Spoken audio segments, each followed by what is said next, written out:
फिर भी इतने प्रेम से तुम सबसे कैसे मिल लेते हो? शिव कहते हैं अपने दर्द को, अपने दुख को किसी को कह भी दूंगा तो वो मेरा दुख थोड़ी ना आधा कर देगा। पत्नी पर आकर तुम चिड़चिड़ कर भी दोगे, घर पर अपनी धर्म पत्नी से तुम गुस्से में आकर बोल भी लोगे, तो क्या तुम्हारा टेंशन आधा हो जाएगा?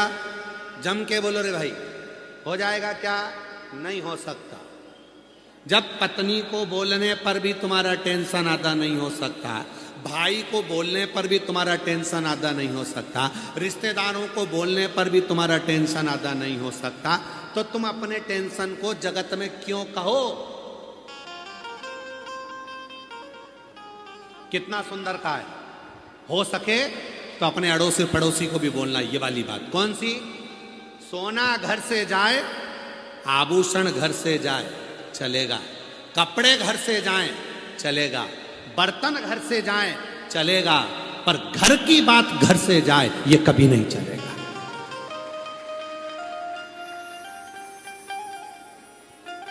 चेन चली गई ना, चले जान दो। अंगूठी चली गई ना, चले जान दो। घर से कपड़े चले गए ना, चले जान दो। बर्तन चले गए ना, चले जान दो। घर से सामान चले गया, चले जान दो। पर घर की बात घर से कभी नहीं जाना चाहिए। क्यों? जब घर की बात बाहर चली जाती है तो फिर ये सारा घाटा तो अपनी जगह है। जब घर की बात घर से चली जाएगी, अंदर की बात बाहर चली जाएगी, तो वो घाटा लगेगा जो जिंदगी में कभी सह नहीं पाओगे। इसलिए धन गया जान दो, आभूषण गए जान दो, कपड़े गए जान दो, बर्तन गए जान दो, हाथ की घड़ी चली गई घर से, कोई बात नहीं, पर घर की बात घर से निकल कर नहीं जाना चाहिए। घर की बात घर में रहना चाहिए। चिड़चिड़ करो, पर याद रखना, तुम्हारे चिड़चिड़ करने से, तुम्हारे टेंशन बोलने से, देने से क्या तुम्हारा टेंशन आधा हो जाएगा? नहीं होगा। तुम्हारा डिप्रेशन आधा हो जाएगा? नहीं होगा। तुम दूसरे को टेंशन देकर करना क्या चाहते हो? इसलिए एक काम करो, बाहर शंकर जी जैसे हो जाओ। कंठ में विष है पर मस्तक पर गंगा है, इसलिए मुस्कुरा कर चलते हैं। मेरे ओ घरदानी, कितना भी टेंशन हो, घर में आओ तो सिर पे गंगा लेकर आओ, भेजा ठंडा कर कर आओ, इतने मस्त होकर आओ कि कितना भी गुस्सा, कितना भी चिड़चिड़, कितना भी क्लेश, घर में आते से ही तुरंत आवाज लगाकर अपनी पत्नी को, क्यों आज तूने दाल बनाई क्या? वही जो पहले बनाई थी, बहुत शानदार बनी थी, वैसी बनाना तू।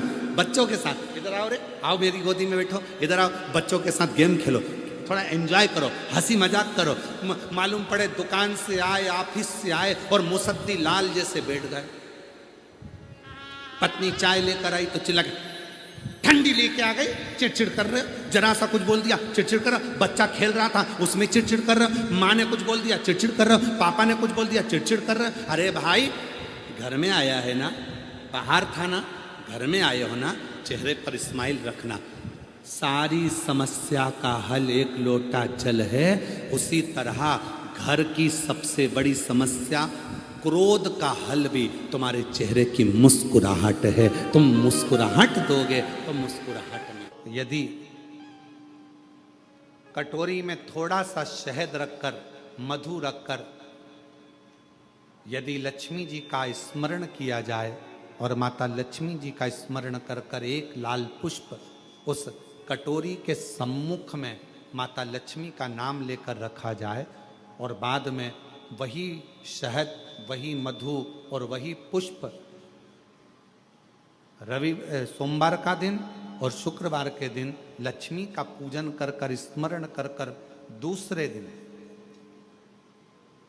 शुक्रवार के दिन पूजन करें, शनिवार के दिन उस मधु का, उस पुष्प का विसर्जन करें, सोमवार के दिन पूजन करें लक्ष्मी जी का स्मरण कर कर, और मंगलवार के दिन अगर विसर्जन करें, 5 या 7 सोमवार या शुक्रवार को यदि आप मधु का भोग लक्ष्मी जी को लगाना प्रारंभ कर दें, शिव का नाम स्मरण कर कर, तो उसके घर में कभी संपदा की कमी नहीं होती। लक्ष्मी उस संपदा को बढ़ाती है। और हम तो यहां तक कहेंगे, प्रयास करो, अगर आपके घर में छोटा सा शिवलिंग विराजमान है, आपके घर में अगर छोटा सा शंकर जी का शिवलिंग है, छोटा सा शंकर भगवान का शिवलिंग है, या आपके घर में कुबेरेश्वर धाम का कंकर है, और आपके घर में यदि शंकर भगवान का शिवलिंग है, या सीहोर का रुद्राक्ष हो, या शंकर भगवान का शिवलिंग हो, या कंकर शंकर हो, तो निवेदन है जहां पर भी शिवलिंग आपके घर में विराजमान है, अगर छोटी सी कटोरी में एक बेलपत्र को आप नीचे रखिए, छोटी सी कटोरी उस बेलपत्र के ऊपर रखकर उसमें थोड़ा सा मधु शहद शंकर भगवान की साक्षी में शिव जी के सामने अगर शुक्रवार की शुक्रवार रखना प्रारंभ कर दो, धीरे धीरे संपदा की वृद्धि अपने आप होना प्रारंभ होगा। पूर्ण विश्व का कल्याण करने वाले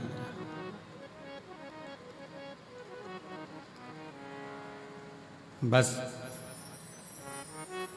देवाधिदेव महादेव को पहचान के नेत्र की जरूरत है।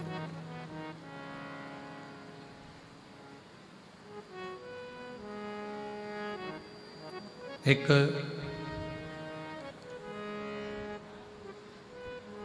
लंबा चलना है ना, बहुत दूर तक अगर जाना है, बहुत लंबा चलना है, और जूता भी आप पहने हुए हो, पाँव में जूता पहने हुए हो और बहुत लंबा चलना है, उस जूते के अंदर एक छोटा सा बारीक सा अगर कंकर आकर पड़ गया, उसमें आकर गिर गया,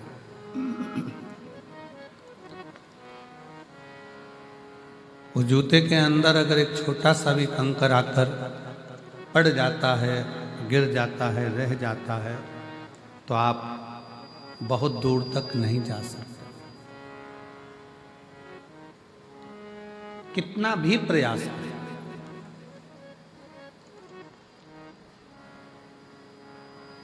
बहुत लंबा चलना है तो कंकर को जूते में से निकाल कर बाहर फेंकना पड़ेगा। उसी तरह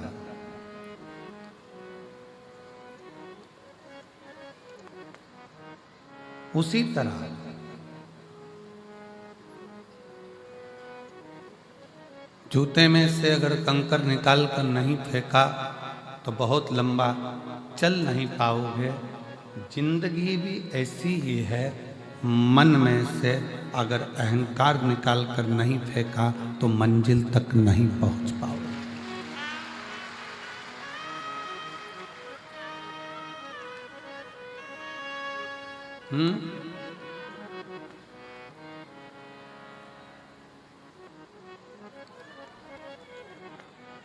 मंजिल तक नहीं पहुंच पाओगे।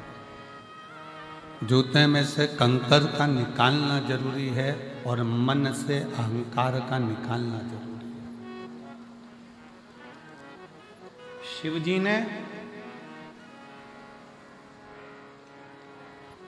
कामदेव को क्यों भस्म करा? भगवान शंकर को ऐसी क्या पड़ गई थी जो कामदेव को भस्म करना पड़ा?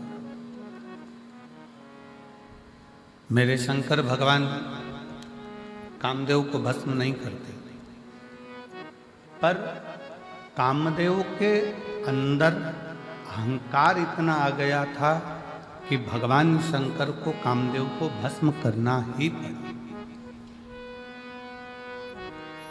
अहंकार में तीन गए, धन, वैभव और वंश। ना मानो तो देख लो रावण, कौरव और कंस, ये तीनों अहंकार में चले जाते हैं। इन तीनों का वंश पूरा अभिमत्ता में मिट जाता है। इसमें हम नहीं, भगवान शंकर कामदेव को जलाकर इसलिए भस्म कर रहे हैं क्योंकि कामदेव के अंदर ये अहंकार आ गया था कि मैं शंकर की समाधि को तोड़ सकता हूं, मैं शिव की समाधि को तोड़ सकता हूं। मैं शब्द, मेरा संबोधन अहमता की निशानी है।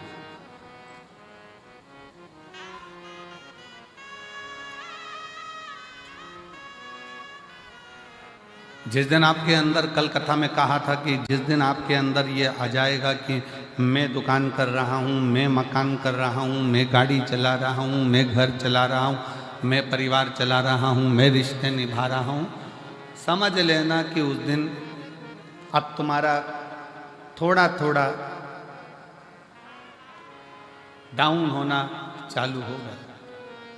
कामदेव ने अपनी भाषा में कह दिया कि मैं शिव की समाधि को तोड़ सकता हूं, मैं शंकर भगवान की समाधि को तोड़ सकता हूं।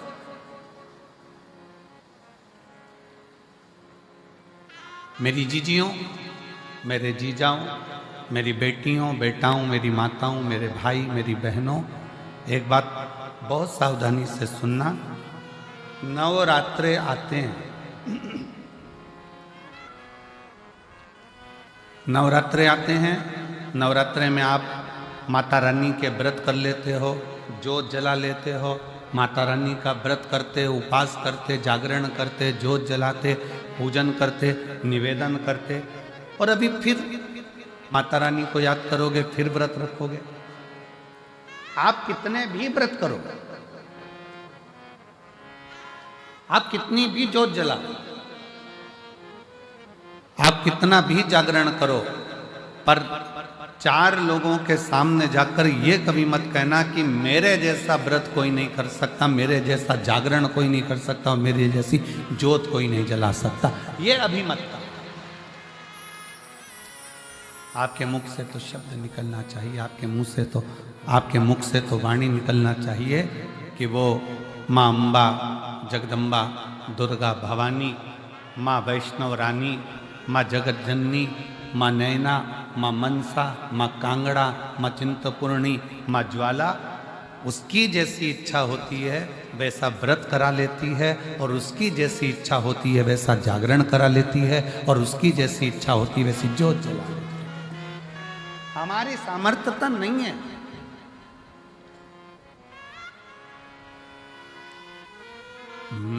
मेरा आपकी कृपा से सब काम हो रहा है, मेरा आपकी कृपा से सब काम हो रहा है।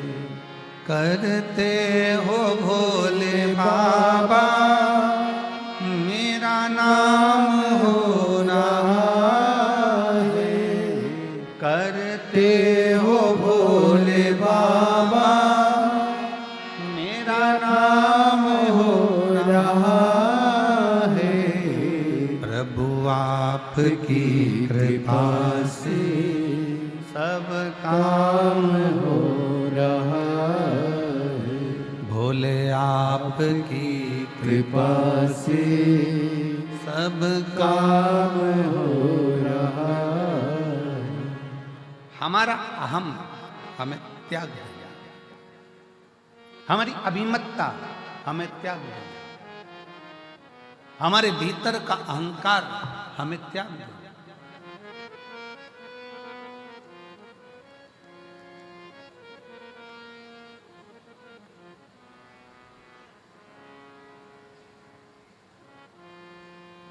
कितना सुंदर गुरु नानक देव जी ने अपनी वाणी में कहा है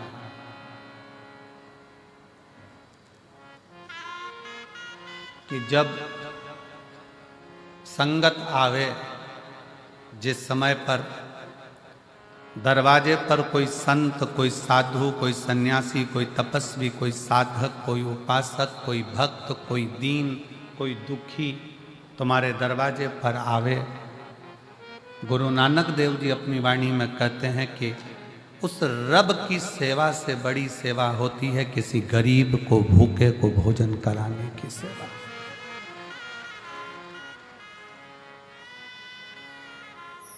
शायद उसी का प्रमाण आज भारत की भूमि के ही नहीं, देश और विदेश के जितने गुरुद्वारे हैं, उन गुरुद्वारे में सबसे बड़ी सेवा होती है लंगर की सेवा।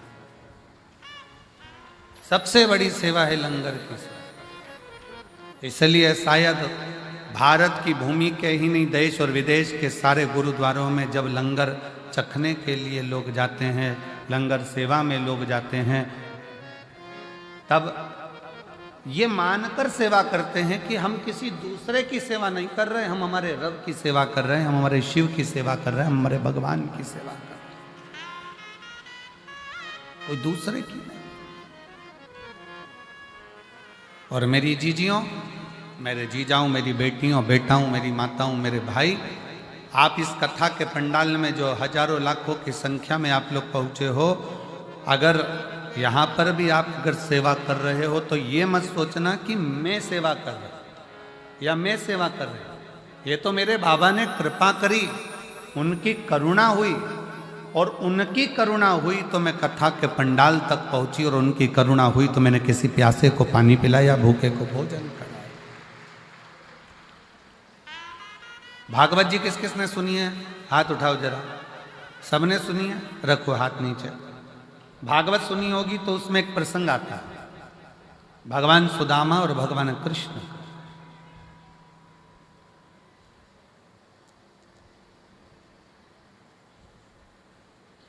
सुदामा जी की धर्म पत्नी सुदामा जी से रोज कहती है कि तुम कृष्ण के दरवाजे जाओ,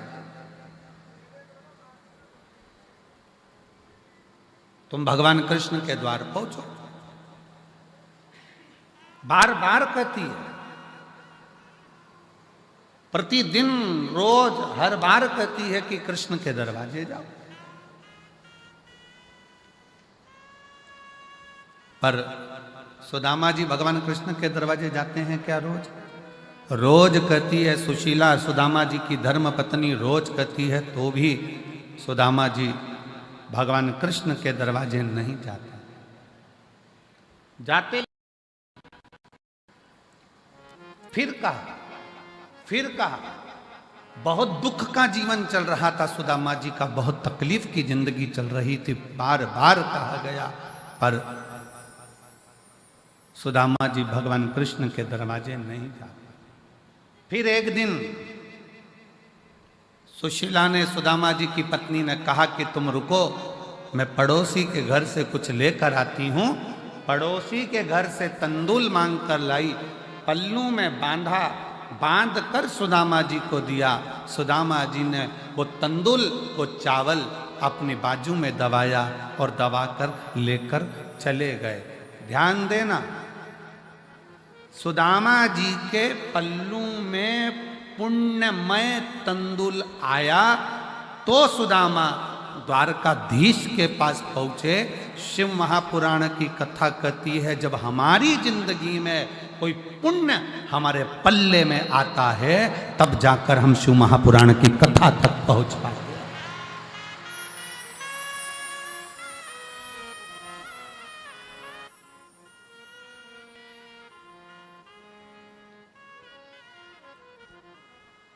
और मैंने तेरे ही भरोसे बाबा, तेरे ही भरोसे हवा बिच उड़ती जावांगी बाबा, डोर हटो छड़ीला मैं कटी जावांगी। भोले में शंभो में तेरी पतंग, हवा बिच उड़ती जावागी बाबा, डोर हटो छड़ीला मैं कटी जावागी। कोई पुण्य हमारे प्रबल होंगे। सुदामा जी के पल्लू में जो तंदूल पड़ोसन के घर का आया, चावल पड़ोसन के घर का आया, वो तंदूल जो सुदामा जी लेकर गए, पड़ोसन के घर का पुण्य सुदामा जी के पल्लू में आ गया, और वो पुण्य इतना प्रबल था कि उस पुण्य के बल पर सुदामा जी द्वारकाधीश के सामने जाकर खड़े हो गए।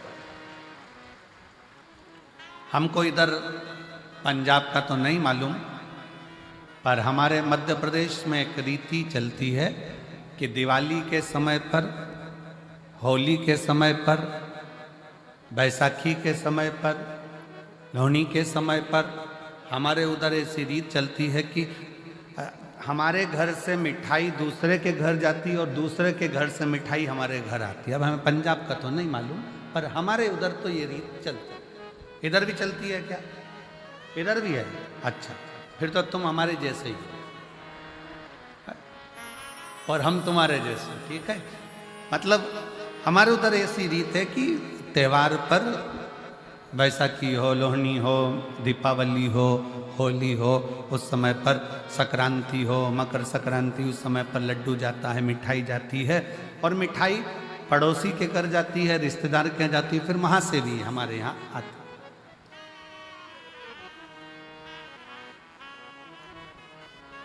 और जितनी अच्छी अपने घर की नहीं लगती उतनी पड़ोसी के घर की लगती है। हमारी मासी जी के यहाँ से आई, मामा जी के यहाँ से आई, काका जी के यहाँ से आई, काकी जी के यहाँ से आई, वहां से आई।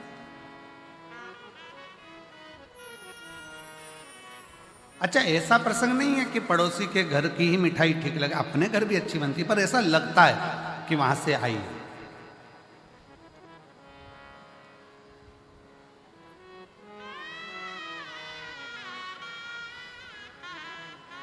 और कभी कभी वो एक प्रसंग याद आ जाता है ना कि वो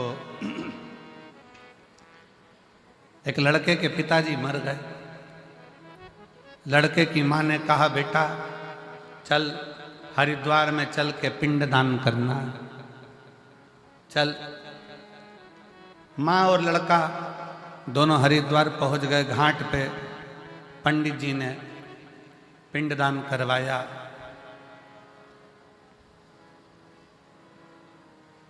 और पिंडदान करवाने के बाद वहां पर भोजन रखा। इतने में एक कौवा उड़ते उड़ते आया। लड़के ने अपनी माँ से कहा, माँ देखो, हमने सुना है कौवे के रूप में पितर आते हैं, आज मेरे पिताजी देखो कौवे के रूप में उड़कर आ रहे हैं। माँ बोली, हाँ बेटा, ये तो सही है कि पिताजी भोजन लेने आ गए। थोड़ी देर बाद वो कौवा वहाँ बैठकर फिर उड़ा और पड़ोस में एक महिला पिंडदान कर रही थी अपने लड़के के साथ, वहाँ की पूड़ी उठाई चले गया। बेटा बोला, देखो माँ, कौवे ने पास में से पूड़ी उठा ली पर अपनी पूड़ी नहीं उठाई। इतने में माँ रोती रोती बोली, पक्के में तेरा ही बाप है, पक्के में तेरा ही बाप है। कभी उनको अपने घर का पसंद ही नहीं आया, जब भी खाया पड़ोसी के घर ही खाया। ये तेरा ही बाप है, ये निश्चित हो गया, ये पक्का हो।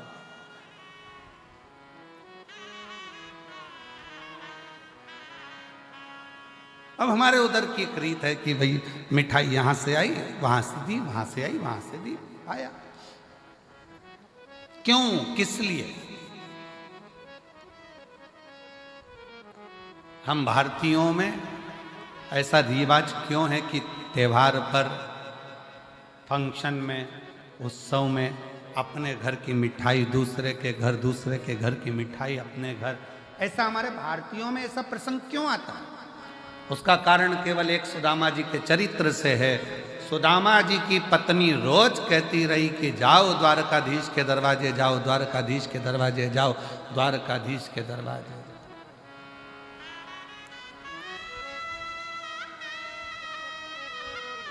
और सुदामा रोज विचार करते हैं कि जाऊंगा। अच्छा, सुदामा जी की पत्नी जैसी दुनिया में किसी की पत्नी भी नहीं हो सकती। कथाकारों भले सुदामा जी की पत्नी को थोड़ा सा गुस्सेल बताते हैं, क्रोधीला बताते हैं, पर शिव महापुराण की कथा कहती है सुदामा जी की पत्नी जैसी दुनिया में कोई पत्नी नहीं हो सकती, जो अपने पति से रोज कहती है जाओ द्वारकाधीश के दरवाजे जाओ, जाओ द्वारकानाथ के दरवाजे जाओ, जाओ द्वारकाधीश के दरवाजे जाओ। दुनिया में ऐसी पत्नी कम होती हैं जो अपने पति को रोज भगवान शंकर के मंदिर भेज दे। दुनिया में ऐसी पत्नी कम होती हैं जो रोज अपने पति को भगवान के दरवाजे पर भेज दे, सत्संग में भेज दे। सुबह से सुदामा जी की पत्नी उठती थी और रोज कहती थी द्वारकाधीश के पास जाओ, और एक आज की पत्नी सुबह से उठते से कहती है जाओ दूध की थैली लिया।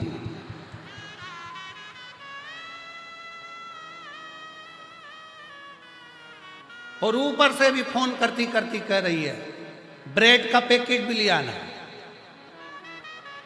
और सुनो, आते आते आते आते देखिए ना, थोड़ा वो पार्लर वाली 3 दिन पहले गई थी, आई कि नहीं आई। और पति बेचारा डिप्रेशन में आ गया, इसके टेंशन।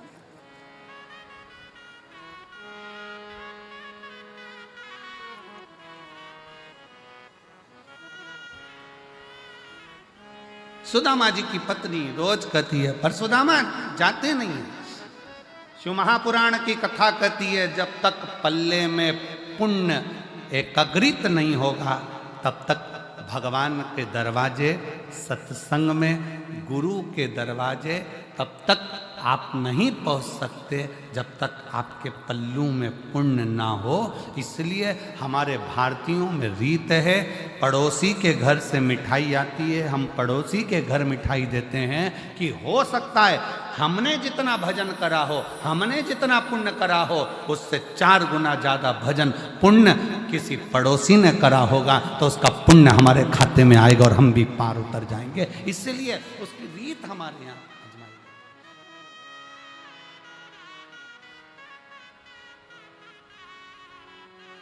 और मेरे भोले तेरा सहारा है,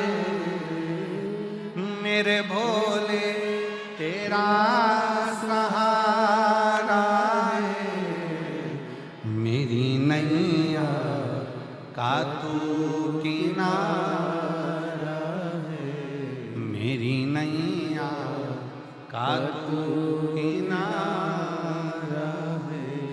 मेरे बाबा तुझे पुकारा है, मेरे बाबा तुझे पुकारा है, मेरी नैया का तू किनारा है, मेरी नैया का तू किनारा।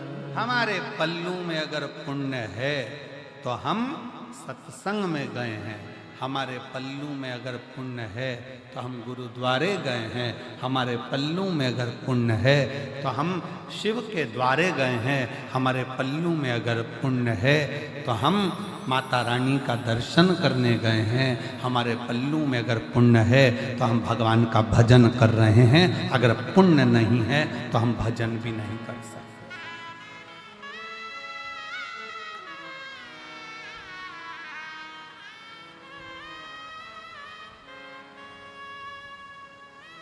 पुण्य अपने पास।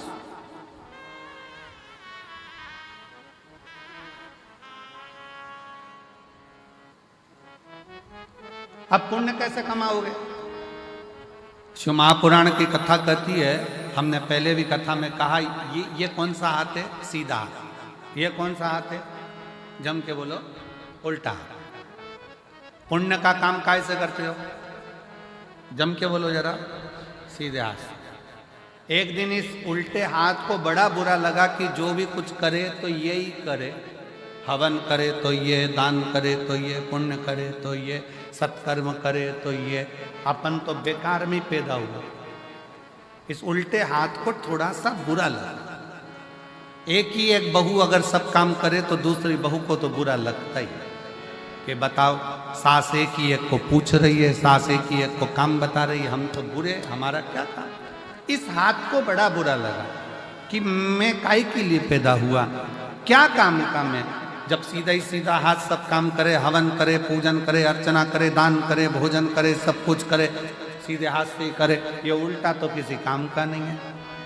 एक दिन ये उल्टा हाथ एक गुरु के पास पहुंच गया और गुरु जी से कहा, गुरुदेव, भगवान ने मुझे पैदा ही क्यों करा, मैं किसी काम का ही नहीं हूँ, सारा पुण्य तो इसके खाते में जा रहा है, मैं करूं तो करूं क्या।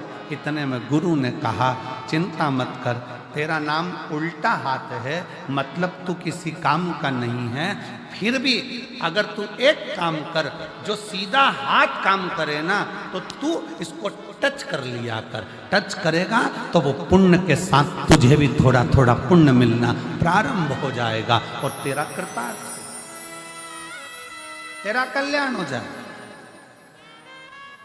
तो वो कहते हैं ना कि डीपी से कनेक्शन चला और डीपी से कनेक्शन चलते चलते चलते चलते सारे बल्ब जल गए। उसी तरह आपकी भी जिंदगी का उजाला आपने स्वयं कर लिया, स्वयं।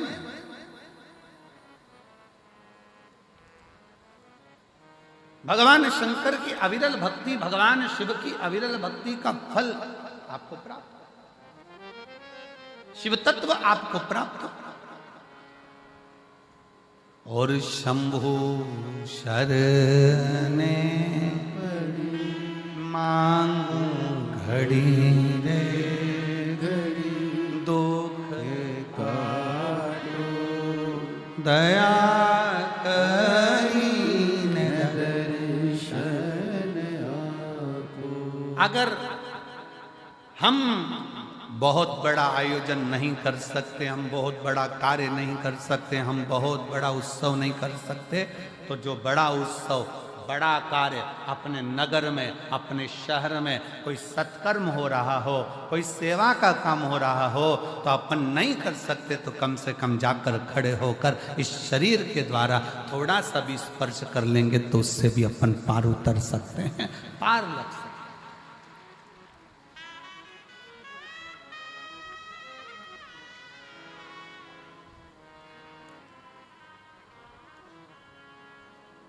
हाथ तेरा ही दिया मैंने, खाया पिया है तेरा शुक्रिया है, तेरा शुक्रिया है। उसकी आराधना करें बिना किसी आडंबर के, बिना किसी दिखावे के।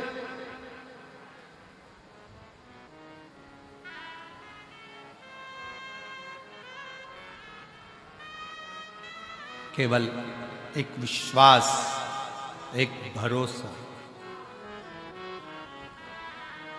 एक विश्वास, एक भरोसा, और उस विश्वास और भरोसे के बल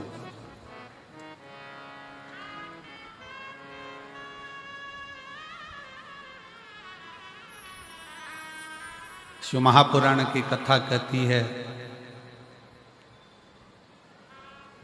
पल्लू में अगर पुण्य बंध गया, पल्लू में अगर पुण्य आ गया, खूब अच्छी अच्छी होटलें हैं, खूब बढ़िया बढ़िया होटलें बनी हुई है, बहुत बड़ी बड़ी होटलें बनी हुई है। आप होटल में 24 घंटे खाओ, मना नहीं, मना नहीं। पर यदि अपने नगर में, अपने क्षेत्र में तुम कहीं बाहर गए हो और राह में तुम्हारी जेब में अगर पैसा है तो तुम अच्छी अच्छी होटल में खा सकते हो, पर एक बात याद रखना, पैसा अगर जेब में है तो होटल तक पहुंचोगे, और अगर पुण्य तुम्हारी जेब में है तो तुम गुरुद्वारे तक, शिव के मंदिर तक, शंकर की चौक तक।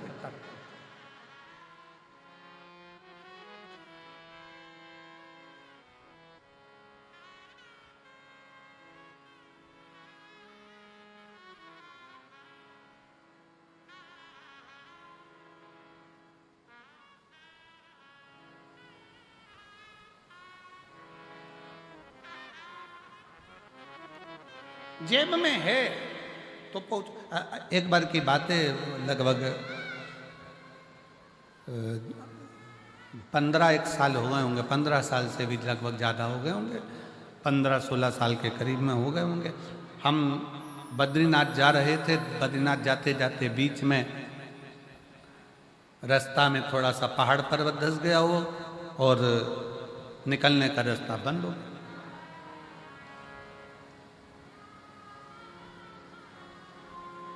वहीं पंजाब के 2 बेटे, पंजाब के 2 लड़के और मोटरसाइकिल से वो हेमकुंड साहिब जा रहे थे।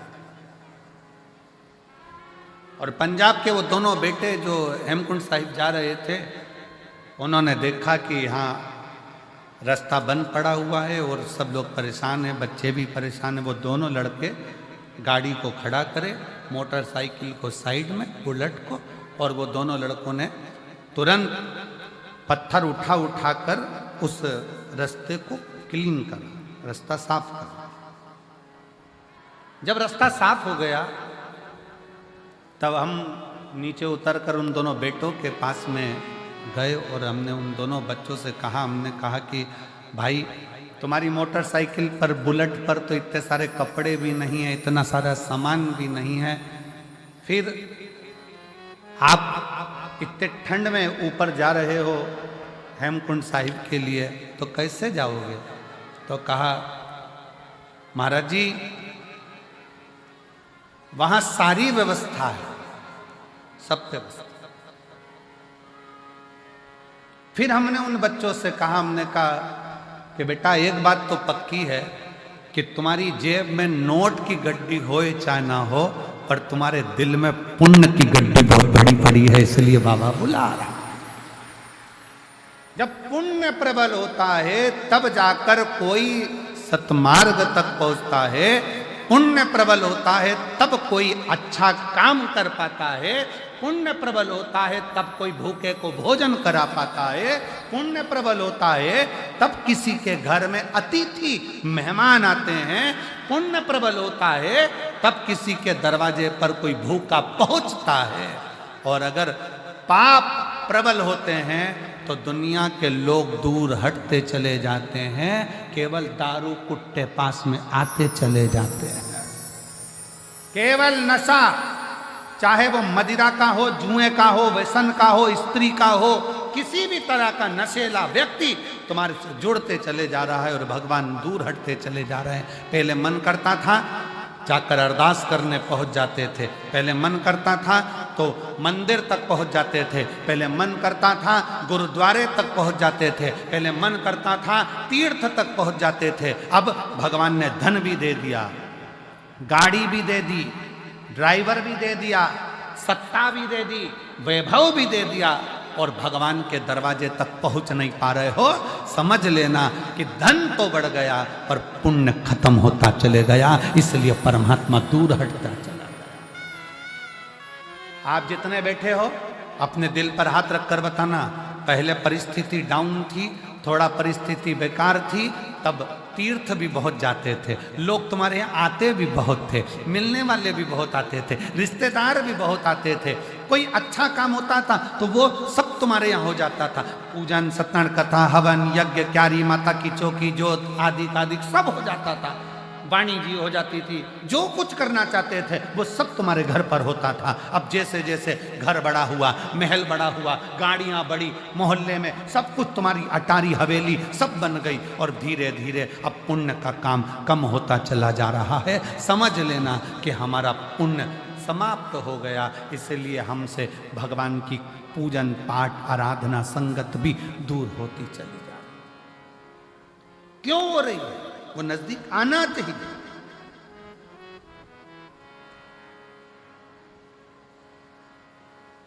पहले छोटा सा घर था, मेहमान ज्यादा आते थे, घर बड़ा हो गया, मेहमान जाना चालू हो गए, मेहमान नहीं आते।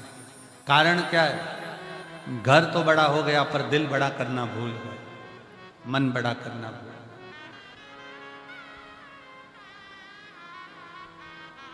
हृदय को बड़ा रखिए,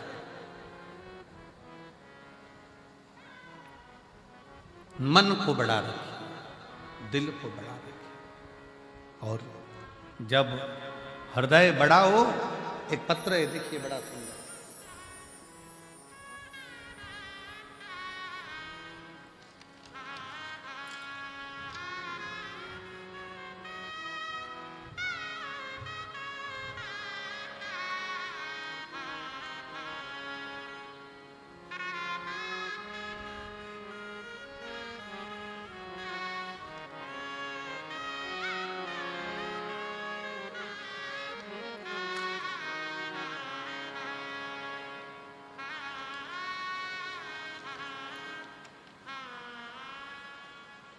मेरा नाम आरती, पति का नाम अखिल, पिता सुरेश कुमार रंगीला।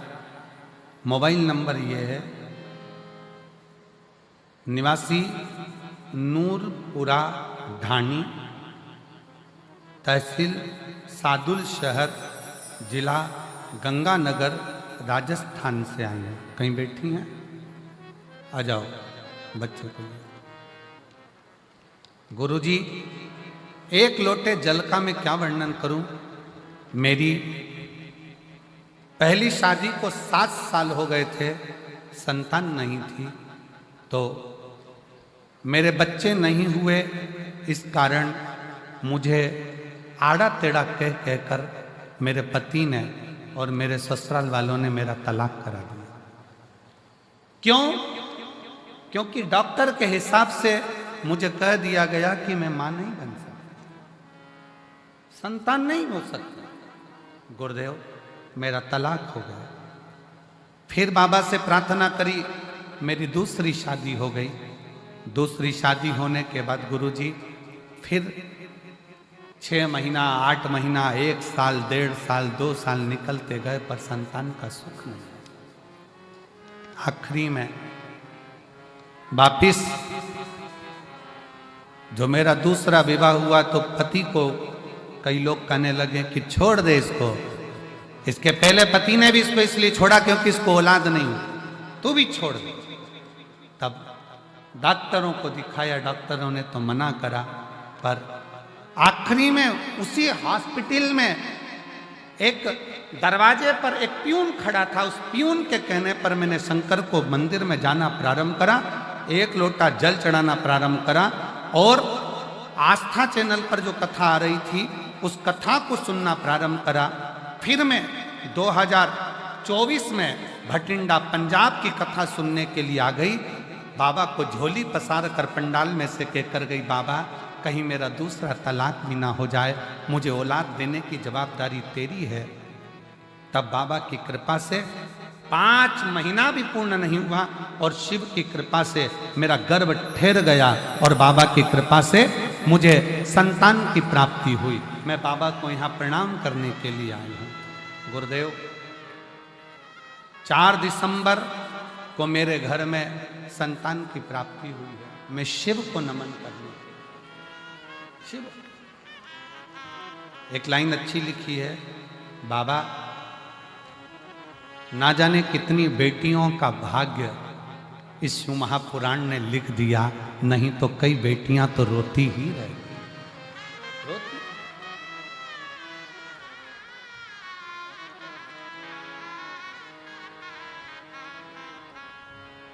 फिर निवेदन करूंगा, ना जाने कौन सा पुण्य अमरजीत जी, बबीता भाभी जी को, पदमजीत जी को बहुत बहुत साधुवाद दूंगा। ना जाने कौन सा पुण्य आपका और ना जाने कौन सा पुण्य इस भटिंडा वालों का प्रबल हुआ होगा, जो शिव महापुराण की कथा इस भटिंडा पंजाब में पहुंची। पुण्य है ये हमारा।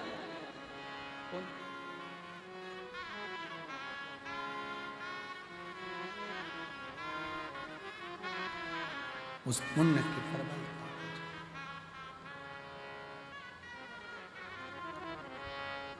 जब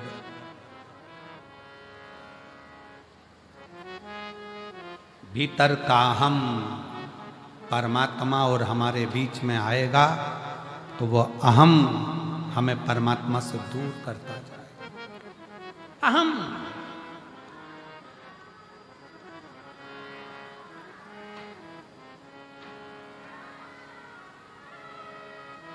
कल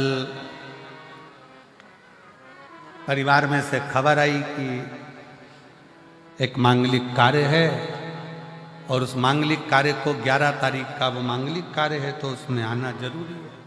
और परिवार का कार्य, तो हमने अमरजीत जी से कहा कि भैया आशीष को खबर करी कि ये मैसेज अमरजीत जी को दे दो कि कथा जो 7 दिन की है वो कथा 5 दिन में पूर्ण करेंगे, और कथा जो 12 तारीख को पूर्ण होना थी वो 10 तारीख को हम पूर्ण करके 10 तारीख को हमें निकलना पड़ेगा। 11 तारीख और 12 तारीख का 2 दिन का परिवार में कार्य है और बहुत जरूरी है, उसमें जाना।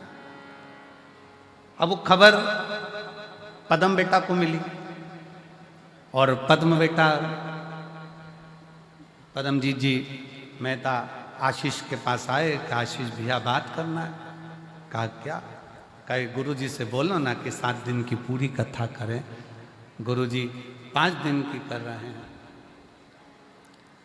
हमने आशीष जी से कहा कि पद्म को बोलो, बाबा फिर बुलाएगा। जो 5 दिन अगर मिले हैं ना, तो ये 5 दिन भी अपनी झोली इतनी भर लो कि अगले वर्ष फिर बाबा कृपा कर दे। इतनी कृपा।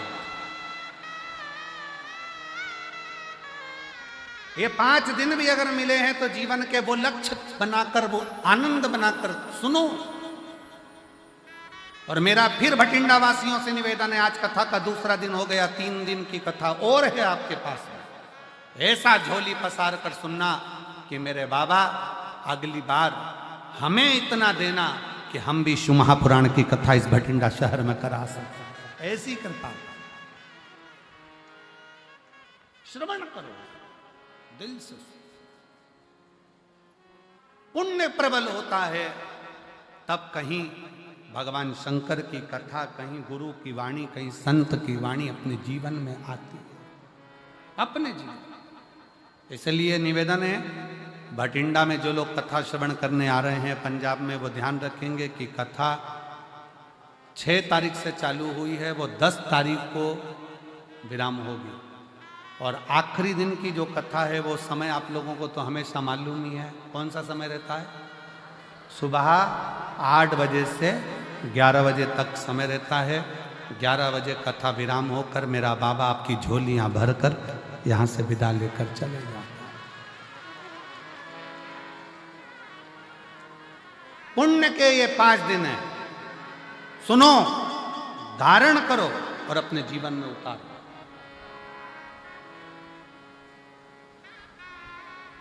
और ये कथा यहाँ पर 10 तारीख को विराम हो जाएगी। फिर कथा, अगली कथा की जो जानकारी है, कई लोग कहे अगली कथा की जानकारी, तो 21 तारीख से 27 मार्च तक, 21 मार्च से 27 मार्च तक जसपुर छत्तीसगढ़ की पावन धरा पर 1 बजे से 4 बजे तक जसपुर छत्तीसगढ़ में शिव महापुराण की कथा 7 दिवसीय होगी। जसपुर वाले, छत्तीसगढ़ वाले को बहुत बहुत बधाई हो। उसके बाद में राजस्थान वालों को बधाई दे रहा हूँ कि 11 तारीख से 17 अप्रैल तक, 11 अप्रैल से 17 अप्रैल तक रतनगढ़ राजस्थान में शिव महापुराण की कथा हो। 11 अप्रैल से 17 अप्रैल तक रतनगढ़ राजस्थान वालों को बधाई हो जो कथा मिली है। और बिहार वालों को भी बधाई दूंगा जिनको कथा 21 अप्रैल से 27 अप्रैल तक सिंहेश्वर बिहार में कथा होगी। उसके लिए बिहार वासियों को बहुत बहुत बधाई हो, बिहार के रहवासियों को बधाई हो। ये सभी कथाओं के क्रम चलेगा। शिव तत्व है, उसको धारण 5 दिन है भटिंडा के पास में। इसको दिल से, आनंद से, जितनी सेवा से, जितने भजन से, जितनी भक्ति से श्रवण कर सकते हो और जितने प्रेम से बाबा को पुकार सकते हो, पुकार।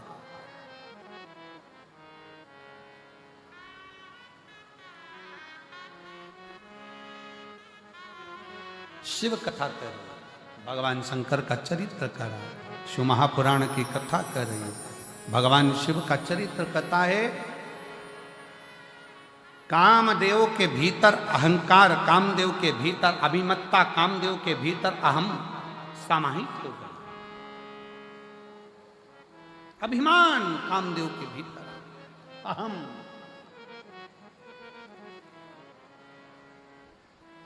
और जब कामदेव के भीतर अभिमत्ता समाहित हुई, अहंकार आया, मेरे शिव भस्म नहीं करते। जब अहंकार बढ़ता चले जाता है तो शंकर भी भस्म कर ही दे। एक शिव जी का एक भक्त था जिसका नाम था प्रनद।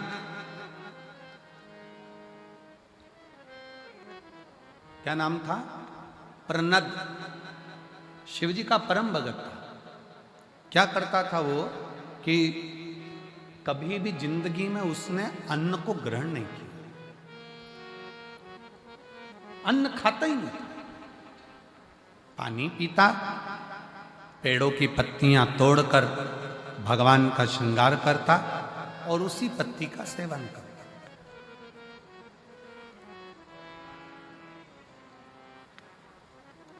कभी अन्न को उसने छुआ ही नहीं। केवल शंकर भगवान को जल अर्पित करना, शंकर भगवान को बेल अर्पित करना, भगवान शंकर को बेलपत्र चढ़ा देना, भगवान शंकर के ऊपर श्रृंगार कर देना पत्तियों का, उसी पत्तियों को उठाकर उसको खा लेना।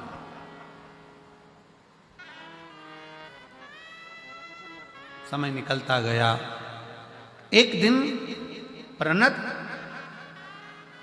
पत्तियां तोड़ रहा था और डाली पे से नीचे गिरा। नीचे गिरते से हाथ उसका कट गया। कटा तो उसमें से रक्त गिरने की जगह उसमें से पत्तियों का रस टपक रहा, पत्तियों का रस टपक रहा।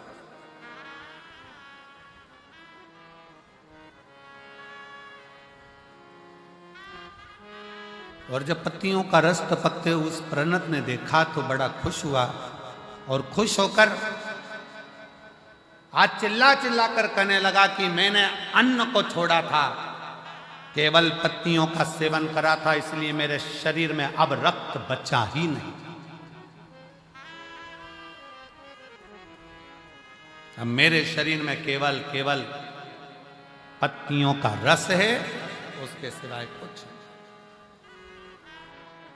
अब जिस शंकर की वो आराधना करता था, जिस शिव की वो आराधना करता था, वो आराधना भी, क्योंकि उसके अंदर रक्त ही खत्म हो गया, वो तो पत्तियों के रस उसके शरीर में से टपक रहा है, तो उसके अंदर अहंकार आ गया, अभिमान आ गया।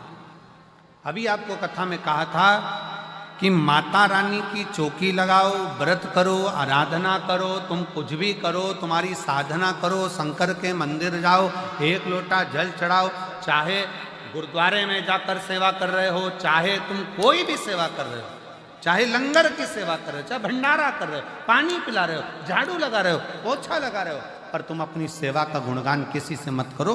अपने भीतर के अहंकार को अपने अंदर से निकाल कर बाहर फेंक दो।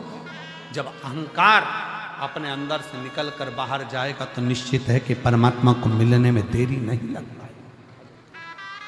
परमात्मा को मिलने में देरी नहीं होगी।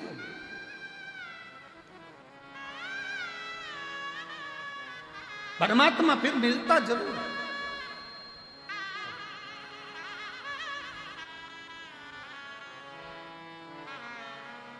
शंकर शंकर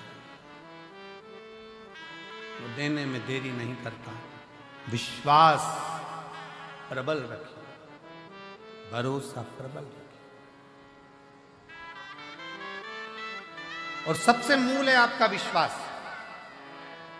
प्रणत भीतर से अहंकार उत्पन्न कर लिया। प्रणत के अंदर अभिमान आ गया कि मैं सब कुछ कर सकता। अब मेरे अंदर शरीर में रक्त नहीं है, अब मेरे शरीर में खून नहीं, मेरे शरीर में जो पत्तियां मैंने खाई है उसका रस है। मैंने खुद अपने शरीर का ऐसा निर्माण कर लिया। अहंकार आ गया, अभिमान।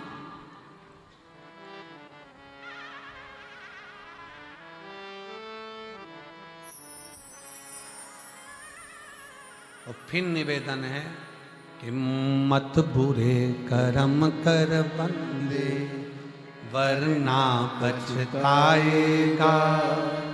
भगवान की आंखों से बच नहीं पाएगा, तू बच नहीं पाएगा। अरे ओ अज्ञानी मत करना नादानी, अरे ओ अज्ञानी मत करना। नादानी। तेरे कर्म का फल भी तू ही पाएगा। जैसा किया तूने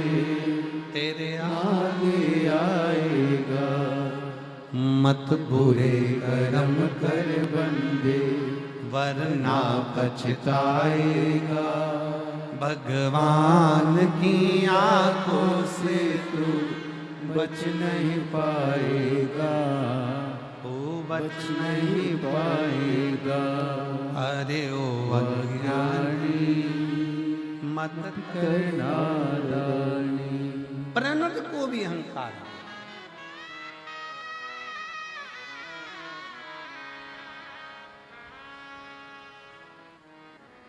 जो भगवान की भक्ति करने वाले हैं, जो भगवान का भजन करने वाले हैं, जो भगवत नाम स्मरण करने वाले हैं, उनसे निवेदन है, जितने जितने भगवान के करीब में जाते जाओगे उतना उतना तुम्हारे अंदर कहीं अहंकार ना आता जाए। शिव महापुराण की कथा कहती है, रावण ने शिव की भक्ति करी और उसके अंदर थोड़ा थोड़ा अहंकार प्रकट हो गया था। भगवान के नजदीक में जो जाता चले जाता है, उसको लगने लगता है कि मैं सब कुछ कर सकता, सब कुछ, और उसको ये अंदाजा नहीं लगता। बैलगाड़ी चलती है, बैलगाड़ी के नीचे जो कुत्ता चलता है ना, देखी कि नहीं देखी बैलगाड़ी? अरे बोलो तो जम के, देखी ना सबने?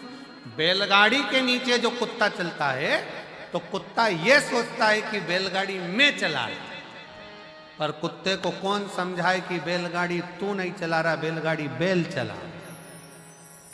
वो तो कुत्ता पीछे रह जाता है, बैलगाड़ी आगे निकल जाती है, तब कुत्ते को समझ में आता है कि बैलगाड़ी तो बैल चला रहा है, मैं तो उसके नीचे चल रहा। उसी तरह दुनिया के लोगों को लगता है कि मैंने करा, मैंने करा, मैंने करा, मैं कर रहा हूं, मैं कर रहा हूं। जिस समय पर काम बिगड़ता है और कोई नहीं आता, तब उस परमात्मा, उस रब के भरोसे पर काम सफल होता है, तब समझ में आता है कि वो कर रहा है, हम तो निमित्त, हम केवल निमित्त।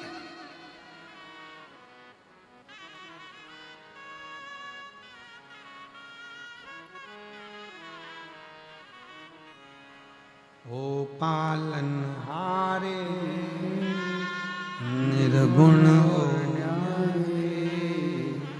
तुमरे बिना हमरा कौन नहीं। हमारी उलझन सुलझाओ भगवन तुमरे बिना हमरा कौन नहीं। तुमरे बिना हमरा कौन नहीं। कौन होगा? हमको लग रहा है हम कर रहे हैं, हम।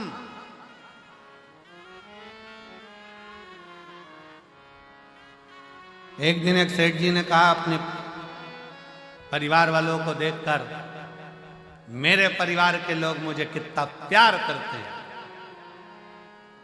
ऐसे कई बैठे हैं जो कहते हैं मेरा पोता, मेरी पोती, मेरी पत्नी, मेरा बेटा, मेरी बहू, मेरा घर, मेरी पत्नी।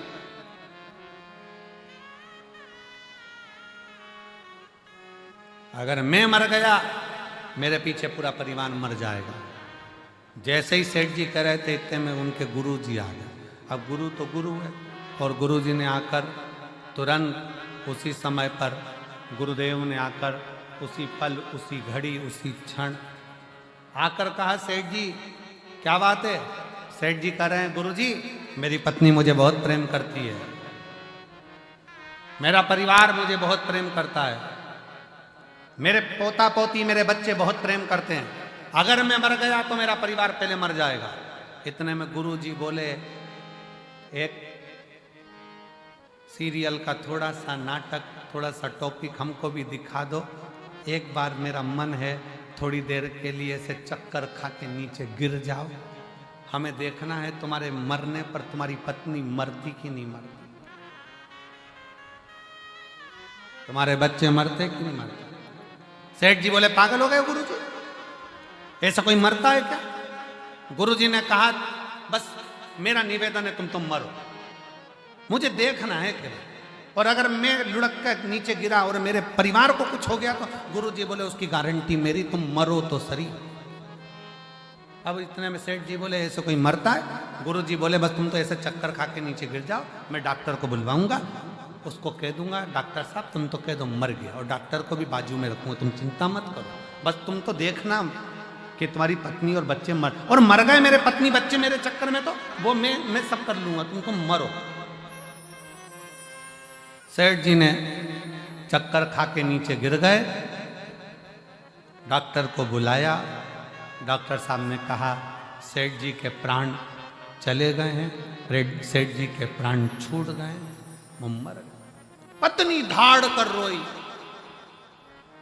बच्चे धाड़ कर रोए, नई नई डिजाइन में रोए, खूब रोए। अब कोई मरता है तो लोग नई नई डिजाइन में रोते कि नहीं रोते? एक सास मर गई तो बहू रो रही थी, अरे अम्मा तुम मुझे छोड़ के चली गई, अरे अम्मा तुम मुझे छोड़ के चली गई, तुम मुझे छोड़कर माँ चली गई। पति बाजू में आकर बोला चुपचाप रे, फिर रोई, अरे मम्मी मुझे भी साथ ले जाती। इतने में पति बोला 4 व्हीलर लेके नहीं गई,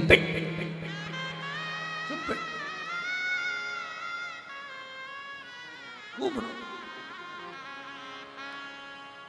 अब पत्नी रोई खूब चिल्ला चिल्ला कर। गुरुजी ने पूछा क्या हो गया? पत्नी बोली सेठ जी मुझे छोड़कर चले गए, गुरुजी मुझे छोड़कर चले गए, मुझसे बोलते तो सरी, मेरा क्या होगा सेठ जी चले गए। इतने में गुरुजी बोले चिंता मत कर, मेरे पास में एक पुड़िया रखी है, ले, इस पुड़िया में एक भभूति है, वो भभूति तू खाएगी, मर जाएगी, पति जिंदा हो जाएगा। इतने में पत्नी रोती रोती बोली वो तो कह रहे थे अब तुझे ही संभालना, तुझे।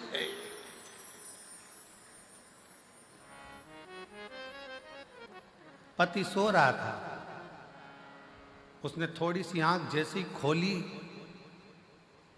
मन में सोचा मैंने तो ऐसा कभी नहीं बोला। उठने ही वाला था, इतने में गुरुजी ने चिमटा खोड़ दिया, पड़े रहे, पड़े। थोड़ी देर बाद बेटा रोया, गुरुजी ने पूछा क्यों रो रहा है? पिताजी चले, पिताजी। ये भी नहीं बताया कि किससे कितना लेना था। बाप को लग रहा है मर गया, वो नहीं दिख रहा, लेनदारी की पड़ गई। तू क्यों रो रहा है? पिताजी ने तो कहे ये ले बूटी, तू खा ले, तू खाएगा तू मर जाएगा, तेरा बाप तेरा पिता जिंदा हो जाएगा। इतने में बेटा रोते रोते बोला पिताजी कह रहे थे बेटा सारी दुकान अब तुझे ही देखना है, इनको शांति से जान दो, पिताजी को जान। बाप गुस्से में लाल हो गया, पिता गुस्से में लाल। छोटा सा पोता रो रहा था, तू क्यों रो रहा है? मेरे दादाजी चले गए, दादाजी चले गए। गुरुजी ने कहा ले ये पुड़िया तू खा, तू खाएगा तू मर जाएगा, दादाजी जिंदा हो जाएंगे। इतने में छोटा सा पोता गुरुजी के पास गोदी में आके बैठ गया। ओ गुरुजी तुम खा जाओ ना, तुम खाओगे दादाजी जिंदा हो जाएंगे, तुम मुंह पर।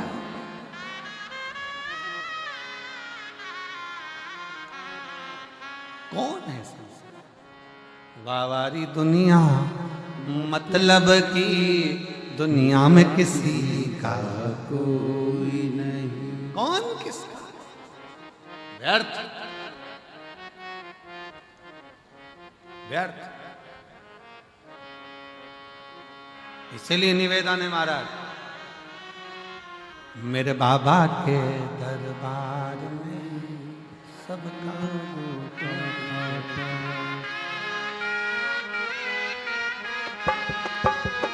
सबका खाता है, यहाँ पर सबका खाता है, सबका खाता है, यहाँ पर सबका खाता है। ओ सबका खाता है, यहाँ पर सबका खाता है, सबका खाता है, यहाँ पर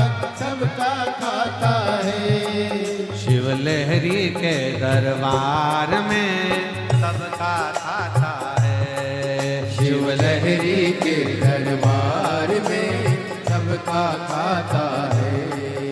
भोले बाबा के दरबार में सबका खाता है। भोले बाबा के दरबार में सबका खाता है। शंभो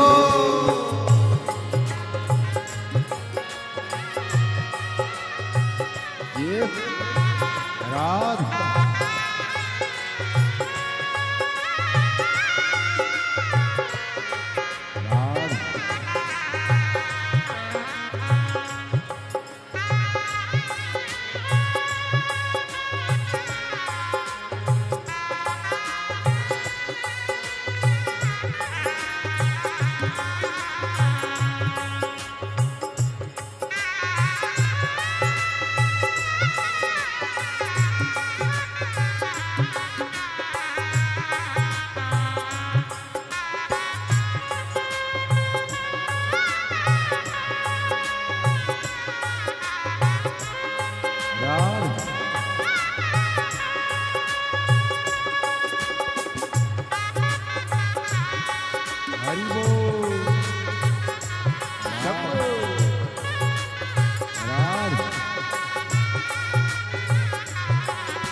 चाहे अमीर हो चाहे गरीब हो उनको एक समान, उनको एक समान, उनको एक समान।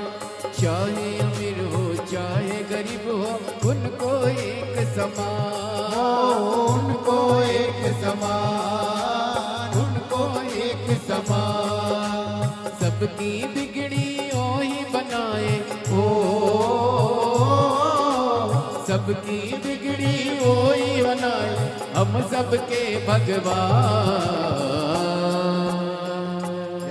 शिव लहरी के दरबार में सबका खाता है। शिव लहरी के दरबार में सबका खाता है।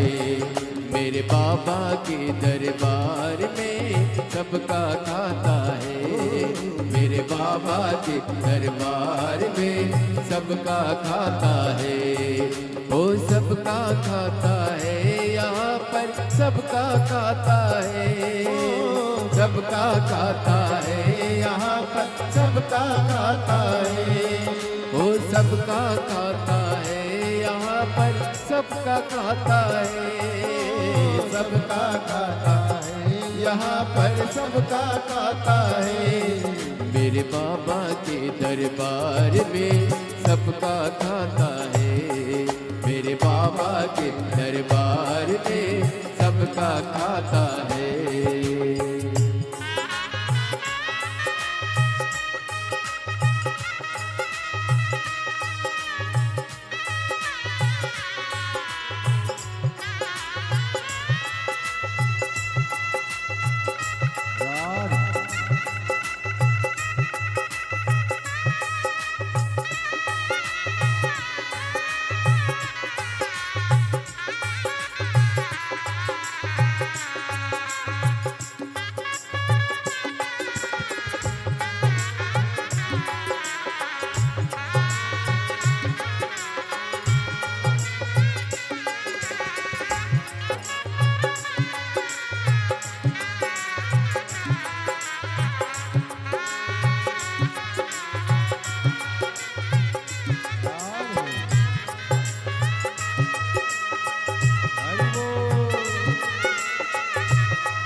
धर्म किए जा धन की इच्छा मत कर तू इंसान, मत कर तू इंसान, मत कर तू इंसान।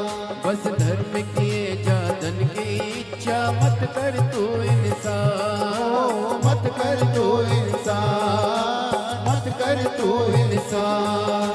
जैसा तेरा कर्म है वैसा हो,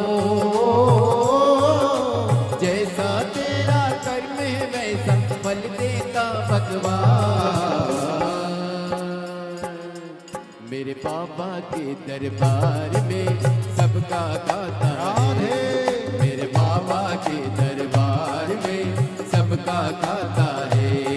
शिव लहरी के दरबार में सबका खाता है, शिव लहरी के दरबार में सबका खाता है। ओ सबका खाता है यहाँ पर सबका खाता है, सबका खाता है यहाँ पर सबका खाता है। भोले बाबा के दरबार में सबका खाता है, भोले बाबा के दरबार में सबका खाता है।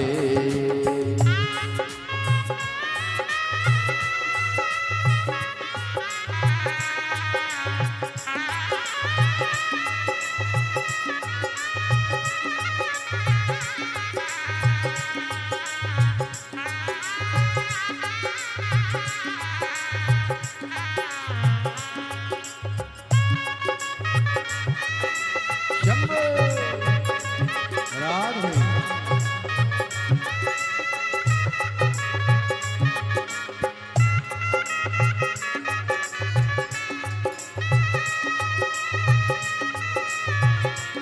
राधे हरि बोल। राधे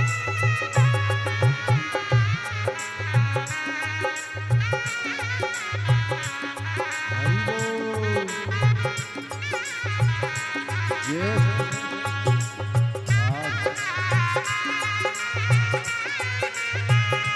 राधे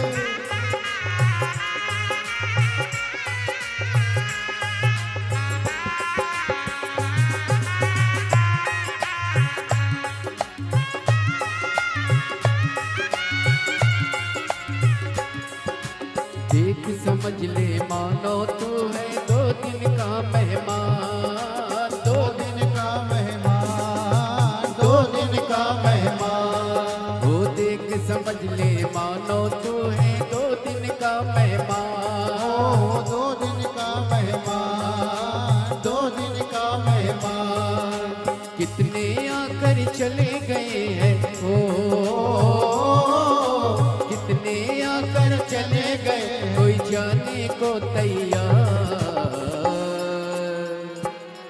मेरे बाबा के दरबार में सबका खाता है, मेरे बाबा के दरबार में सबका खाता है। भोले बाबा के दरबार में सबका खाता है, भोले बाबा के दरबार में सबका खाता है। ओ सब यहाँ पर सबका खाता है, सबका खाता है यहाँ पर सबका खाता है।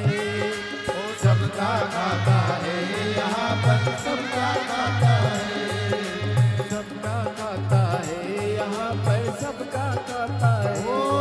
मेरे बाबा के दरबार में सबका खाता है, भोले बाबा के दरबार में सबका खाता है। भोले बाबा के दरबार में सबका खाता है, भोले बाबा के दरबार में सबका खाता है, डमरू वाले के दरबार में सबका खाता है, डमरू वाले के दरबार में सबका खाता है। शंभू बाबा के दरबार में सबका खाता है, शंभू बाबा के दरबार में सबका खाता है।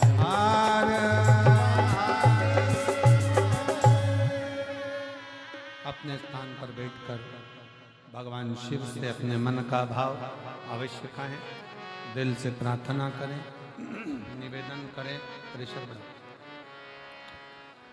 दिल से प्रार्थना करें, निवेदन करें, विनय करें, विनती करें और बाबा को अपने मन का भाव अवश्य कहें। जहाँ जगह मिले वहाँ बैठकर शिव जी को हृदय से प्रार्थना करें। सब लोग साथ में बोलेंगे, साथ में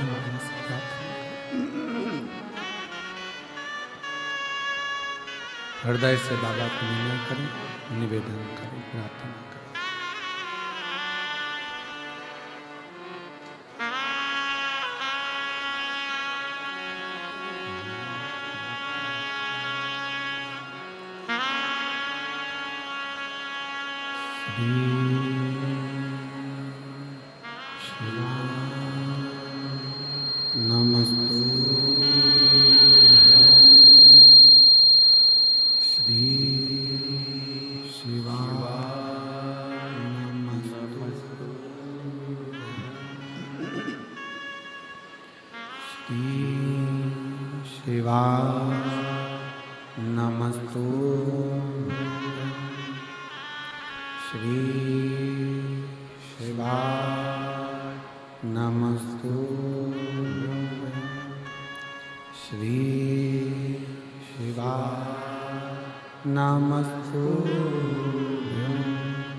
भगवान देवादिदेव महादेव, भगवान शिव, भूगर्दानी तकादर्शी, कैलाशी विनाशी, भगवान शंकर, भूत भावन भूतेश्वर, भगवान शिव, जिनकी पुनीत पावन कथा वर्णन करना, अहम को दूर पटक कर, अहंकार को दूर फेंक कर ईश्वर के करीब में जब आओगे तो ईश्वर आपको स्वीकार करेगा।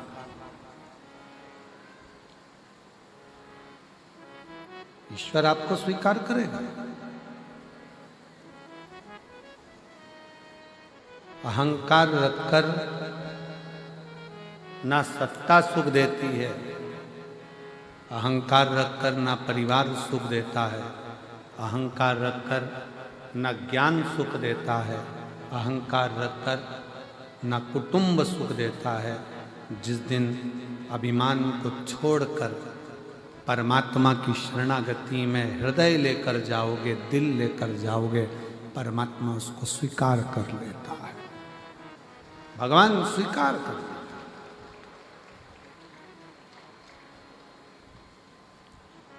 कामदेव के भीतर का अभिमान, अहंकार कामदेव को भस्म करा।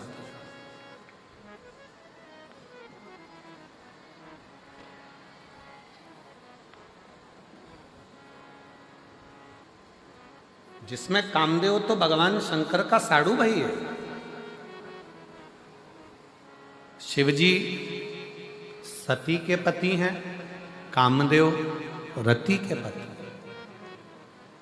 दक्ष प्रजापति की बेटी सती भी हैं, दक्ष प्रजापति की बेटी रति भी। रति कामदेव से भी आई हैं, सती शिव जी से।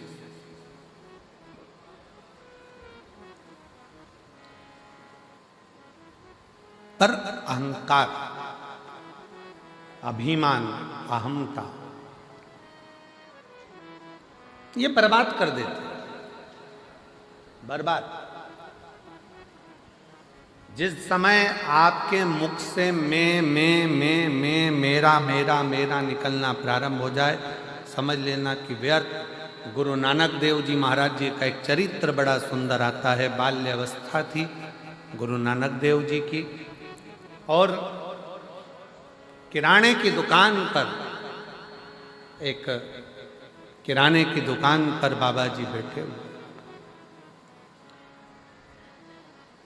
कोई आया 5 किलो चावल दे दो, कोई आया 5 किलो ज्वार दे दो, कोई आया 10 किलो बाजरा दे दो, कोई आया ये दे दो, कोई आया वो दे दो।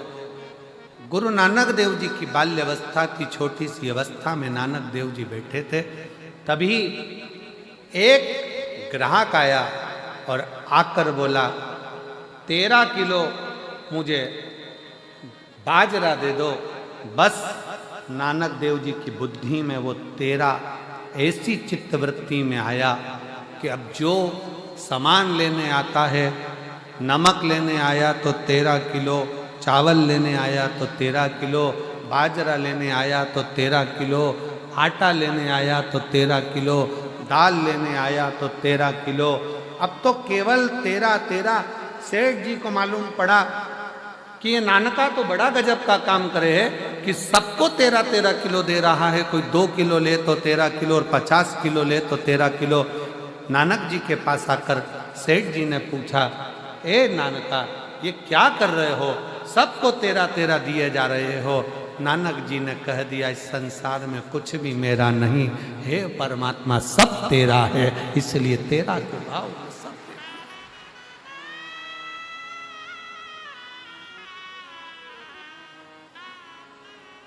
क्या लाए थे और क्या लेकर जाओगे? लोग कहते हैं मुट्ठी बांधे आया जग में, जम के बोलो जरा हाथ पसारे जाएगा। परशु महापुराण की कथा कहती है नहीं, मुट्ठी बांधे आया जग में, अपना पुण्य सत्कर्म, अपना कर्म साथ लेकर जाएगा। अपन ने जो करा वो अपने साथ जाएगा, कोई दूसरा नहीं।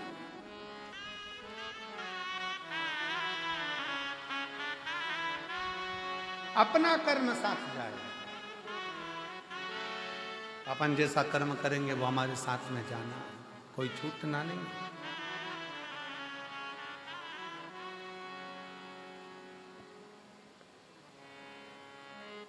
शिव कथा कर रही है, भगवान शंकर का चरित्र कर रहा है।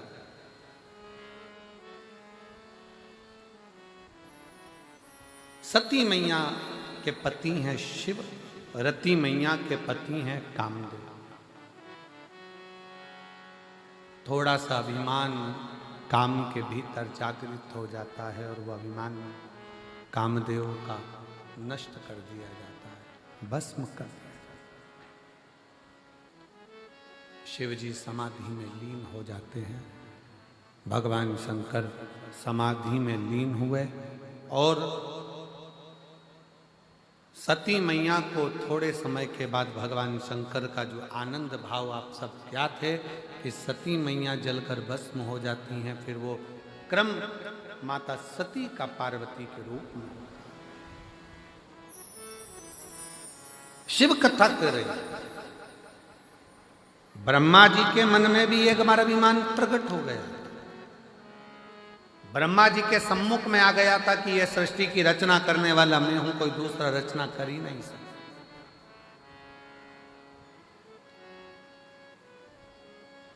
मेरे सिवा कोई सृष्टि की रचना नहीं कर सकता। यह ब्रह्मा जी के हृदय में बात आ गई। पर शिव कथा तो कहती है कि अभिमत्ता के जो शब्द हैं ना, यही हमें शिव से दूर कर देते हैं। ये अभिमान के जो शब्द हैं, अभिमत्ता के जो शब्द हैं, अहंकार के जो शब्द हैं, यही हमें दूर कर देते हैं। और होता है, एक महाराज जी प्रवचन दे रहे थे और प्रवचन में कह रहे थे, मेरे मुख से 7 दिन तक गंगा बहेगी, जिसको डुबकी लगाना है लगाए। महाराज जी प्रवचन में बार बार एक ही बात के, मेरे मुख से 7 दिन तक गंगा बहेगी, मेरे मुख से 7 दिन तक गंगा बहेगी, आओ इस गंगा में नहाओ। महाराज जी बार बार बार बार मेरे मुख से, मेरे मुख से, मेरे मुख से कहें। उसी में एक गांव का व्यक्ति बैठा हुआ था, दौड़कर अपने घर चले गए। पत्नी को आवाज लगाई, अरे सुनती है? पत्नी ने पूछा क्या है? वो पिताजी मर गए थे ना, उनकी अस्थियां रखी है ना, मुझे दे दे। पत्नी ने पूछा, आज मेरे पति की बुद्धि सही हो गई, हरिद्वार लेके जा रहे होंगे। पिताजी की अस्थियों को हरिद्वार ले जा रहे हो? पति ने पत्नी से कहा, फालतू की बात मत कर, मुझे अस्थियां दे। पत्नी बोली, वो बाहर रखी देखो आले में। अस्थियां निकाली लाल झोले में से, उसे पत्थर पे रखकर सिलवट्टे पे उसको पीस लिया, पत्थर से उसको पीस लिया। पत्नी कह रही है, क्या कर रहे हो? तुम्हारे पिताजी की अस्थियां हैं, क्यों पीस रहे हो? पति कुछ नहीं बोला, पीस कर बुढ़िया में बांध कर अस्थियों को, बुढ़िया में बांध कर उन अस्थियों को लेकर कथा में बैठ गया और पत्नी को भी ले गया, चल जल्दी से। और कथा में बैठा। जैसे ही महाराज जी ने कहा, मेरे मुख से 7 दिन तक गंगा बहेगी, डुबकी लगाओ, उठकर खड़ा हो गया महाराज। लो प्रसाद खाओ, लो प्रसाद। महाराज जी ने प्रसाद लिया, व्यासपीठ पे बैठ के ही खा गए। जो खाए तो दांत में वो चर्र बोले। अब जैसे ही वो चर्र बोले, महाराज जी ने पूछा, क्या खवा दिया? खड़े होकर बोला, महाराज जी पिताजी की अस्थियां बहुत दिन से रखी थी, पत्नी कहती थी गंगा में खवाओ, गंगा में खवाओ, गंगा में डालाओ, गंगा में खवाओ। आप रोज कह रहे थे मेरे मुख से गंगा बह रही है, 7 दिन डुबकी लगाओ। हमने सोचा हरिद्वार कौन जाए, अपने गांव में गंगा आई तो उसी में खवा दे।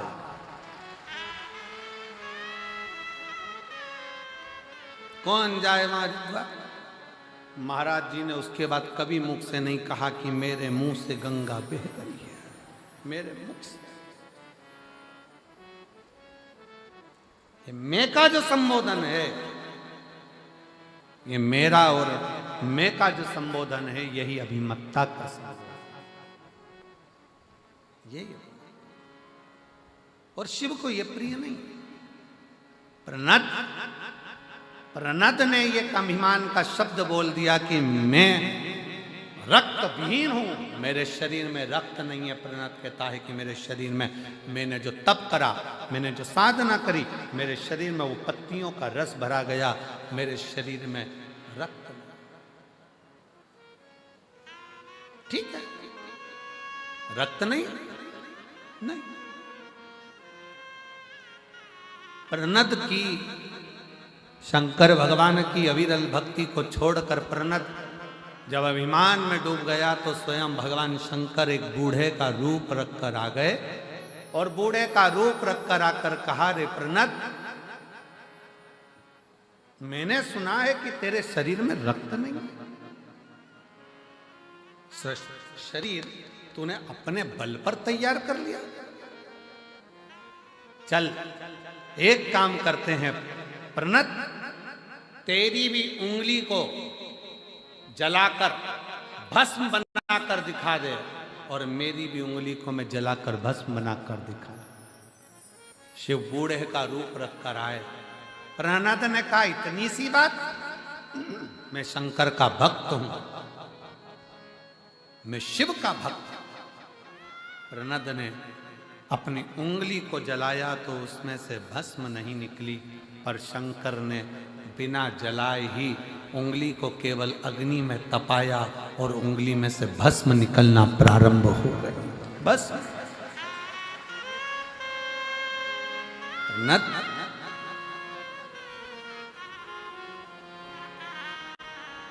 अहंकार शिव जी ने तोड़ दिया। ब्रह्मा जी का अहंकार आया था ब्रह्मा जी को कि सृष्टि में रच रहा हूं। ब्रह्मा जी का झूठ बोलना और उनके अहंकार को तोड़ देना, शंकर भगवान ने अपने नख को तोड़ा, फेंका, काल भैरव प्रकट कर कर उस काल भैरव से भगवान शंकर ने कहा कि इस ब्रह्मा के सिर को काट दे। झूठ बोलने वाले उस अहंकारी सिर को ब्रह्मा के शिव ने काट दिया। शिव ने काट, केतकी का फूल झूठ बोला, शिव ने उसको विश्राम। केतकी सारे देवताओं पर तू चढ़ेगा, पर शंकर पर केतकी का फूल नहीं चढ़ेगा, नहीं। झूठ बोलते हो गौ माता, तू झूठ बोल रही है, तेरा पूरा शरीर पूजा जाएगा पर तेरा मुख पूज जाएगा। ब्रह्मा तुम झूठ बोल रहे हो, तुम्हारा सिर कटे हुए सिर को भगवान विष्णु देखे, कटे हुए सिर को भगवान विष्णु ने देखा। आंखों से आंसू भगवान नारायण के निकले, प्रभु कृपा कर, दया कर।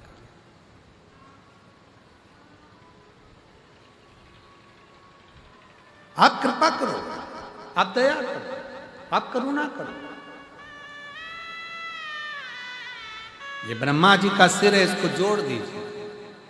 भगवान शंकर बोलते हैं कि मैं नहीं जोड़ूंगा, क्योंकि इसने झूठ बोला, अहंकार रखकर इसने अपशब्द कहे। फिर निवेदन है, सब जगह पर झूठ बोलोगे चल जाएगा, पर शंकर की कथा में, शिव महापुराण में, शंकर भगवान के मंदिर में, शिवालय में, शिव के द्वार पर असत्य का प्रयोग मत करो। हम तो यहाँ तक मेरी जीजियों से, जीजाओं से, बेटियों से, बेटाओं से, मेरी माताओं से, मेरे भाइयों से निवेदन करना चाहेंगे, आप जितनी देर कथा में बैठो ना, उतनी देर घर से संकल्प लेकर आया करो कि मैं कथा में बैठूंगी, शंकर जी की झूठ नहीं बोलूंगी। किसी का फोन आया, पूछा कहाँ हो, कथा में बैठी। कई लोगों को शर्म आती है कहने में कि मैं कथा। गुरुद्वारे जा रहे हो, सेवा कर रहे हो, कहने में संकोच मत करो। फोन आया, गुरु के दरवाजे पर बैठे हो, गुरुद्वारे में बैठे हो, फोन आया, कहाँ हो, संकोच ना करते हुए सत्य बोलिए कि मैं गुरु के द्वार पर हूँ, गुरुद्वारे में आज सेवा करने के लिए आया हूँ, आज लंगर सेवा कर रहा हूँ, आज ये सेवा कर रहा हूँ, आज वो सेवा, बूट उठाने की, जूता उठाने की, चप्पल उठाने की सेवा करने की। छाती ठोक कर कहो, सत्य कहो। शिव की प्रियता सत्य में, इसलिए सत्यम शिवम सुंदर। जहां सत्य है वहां शिव है, जहां शिव है वहां जीवन सुंदर है। बस यही जीवन का एक सार तत्वता है कि सत्यम शिवम सुंदर। झूठ क्यों बोल, असत्य क्यों बोल?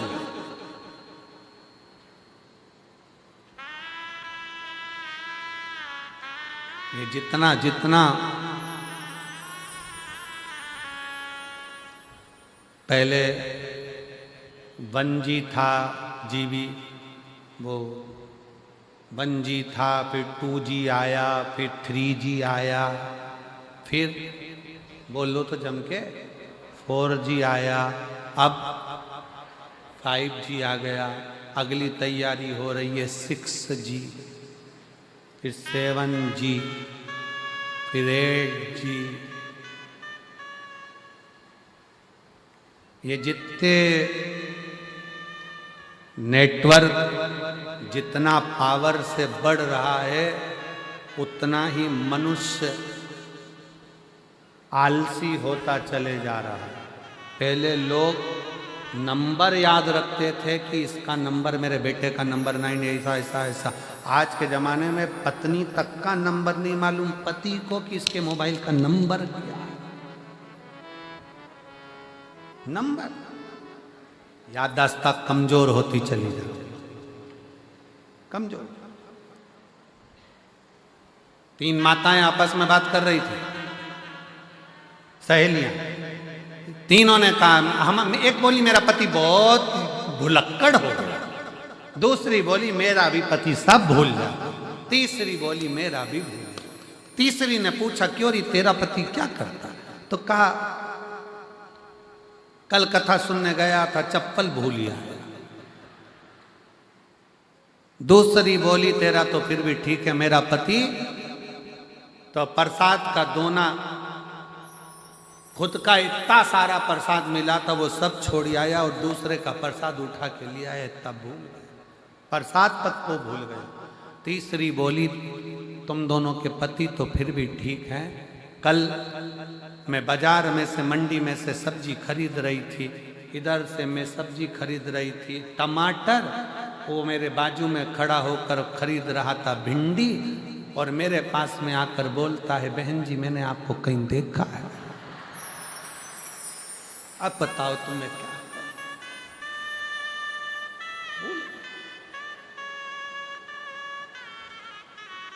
जितना जितना ये 1G 2G 3G 4G 5G जितना जितना बढ़ता चले जा रहा है उतना उतना मनुष्य अपने विवेक का काम कम कर रहा है और प्रयास ये कर रहा है कि कैसे दुनिया के लोगों को ठगा जाए और किस तरह से बेवकूफ बनाकर उनसे धन खींचा जाए।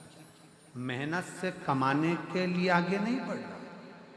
आज के जमाने में जरा पंजाब में रहते हो, पंजाब में रहते हो तो पंजाब के गांव में जा जाकर पूछिए, आज के जमाने में अभी गेहूं की फसल आई होगी, फसल काटने वाले कम मिलते हैं, इसीलिए लोग जमीन नहीं करते, लोग शहर की ओर क्यों भाग रहे हैं? क्योंकि काटने वाले नहीं मिल रहे। आज के जमाने में फसल काटने वाले कम मिलते हैं, गला काटने वाले ज्यादा। खेती क्यों छोड़ रहे, फसल क्यों छोड़ रहे, जमीन क्यों छोड़ी जा रही? क्योंकि इसको संभालने वाला ही नहीं, इसको देखने वाला। सत्यमय जीवन जीने का प्रयास करें, सत्य।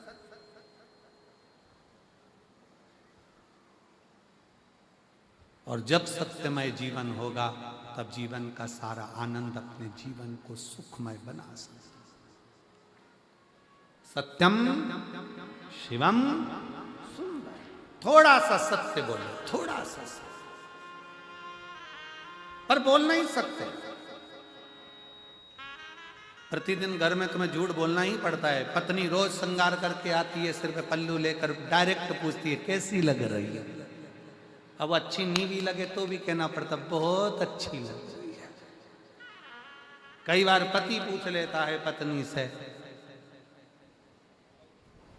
मैंने तुझे चूड़ी दिलाई थी वो कैसी लगी? अब भले पत्नी को पसंद ना आए फिर भी कहते अच्छी लगी, बहुत बढ़िया। झूठ। सत्य का जीवन जियो, थोड़ा सा जियो, ज्यादा नहीं तो कुछ जियो, पर सत्यमय जियो। सत्य। शिव कथा कह रही है, काम भस्म हुए माता सती स्वयं, थोड़ा सा अभिमान हृदय में लेकर आ गई थी कि दक्ष की बेटी हूं, जलकर भस्म हो गई। हिमालय राज के घर में माता सती का जन्म हुआ और वो हिमालय